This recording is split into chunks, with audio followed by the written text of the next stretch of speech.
Hello everyone and welcome back. In today's video, I'm going to show you how to insert rows and columns in Microsoft Excel step by step. Whether you're updating a spreadsheet or adding more data, inserting rows and columns is quick and easy. So let's get started. First, open Microsoft Excel on your computer and open the worksheet where you want to insert rows or columns. Let's start by inserting a row. Click on the row number on the left side of the worksheet where you want the new row to appear. For example, if you click on row 6, the new row will be inserted above row 6. Now, right-click on the selected row number.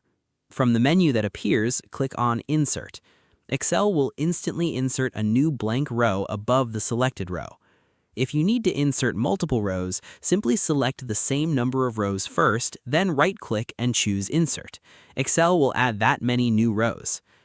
Now let's insert a column. Click on the column letter at the top of the worksheet where you want the new column to appear. For example, if you click column D, the new column will be inserted to the left of column D. Right-click on the selected column letter. Then click Insert from the menu. Excel will add a new blank column to the left of the selected column.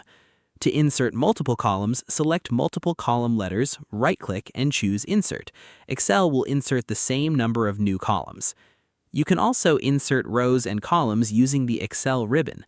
Click on the Home tab at the top of the screen. In the Cells group, click on the Insert drop-down menu. From here, choose Insert Sheet Rows to add a row, or Insert Sheet Columns to add a column. If you make a mistake, simply press Ctrl-Z on your keyboard to undo the last action. Once you've finished making your changes, save your workbook to keep everything updated.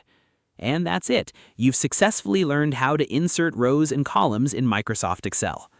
Thanks for watching. If you found this tutorial helpful, don't forget to like, subscribe, and turn on notifications for more Excel tips and tutorials. See you in the next video.